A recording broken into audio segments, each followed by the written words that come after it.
Seň adyň näme? Film Kısmet.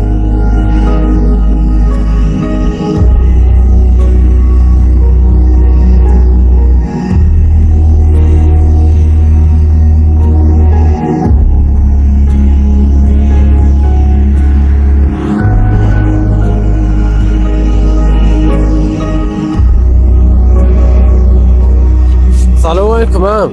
Aleykümselam. Maşinin yudum da ağam. Kim sana maşin yudiydi o? Kim sana maşin ellediydi? Ağam bağışı haş eten ağam bilmendir ağam o ışıklayan. Kim bolongda näme o? Götür ustaydan.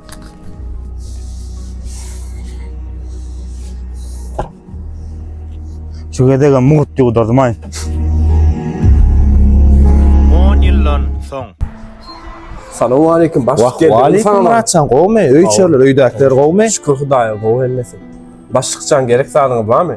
Muratcan, bir Amerikan et, taňa bir desert çala, gowja barmy? Barlar. Ne başlıkçan kofyaňyz? Ay, Muratcan. Bilen düşerdiňiz. Ay, mana diýip. Başlıkçan ýene bir zat bar, aýtmaly size. Ha, gel Muratcan. Şo bir iş sorap geldi şu ýaňyga çağıraýynmy? Wah, bar Muratcan çağır. Iş sorak gelen otu bağa orta berer, bar çağır. Barlar başlıkçan. Ýene başlıkçan ýanky iş sorap gelen oglan şol. Aha, salamu aleyküm. Wa aleyküm. Geç otur. Bar Muratcan, soň çağıram seni.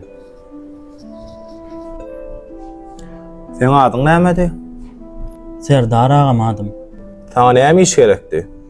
Ağam bana neymiş bolsa da bolýar. Ýadyňa düşýärmi 10 ýyl mundan? Men seň maşynyňy ýupdym. Şonu sen pul bermejek bolup. Men iteläp kemtitip göwerenim. Ağam şol wagt ýalňyşypdyryn men. Şol wagt ýalňyşlygymy durmuş tuat ağaçyny görkezýär maňa.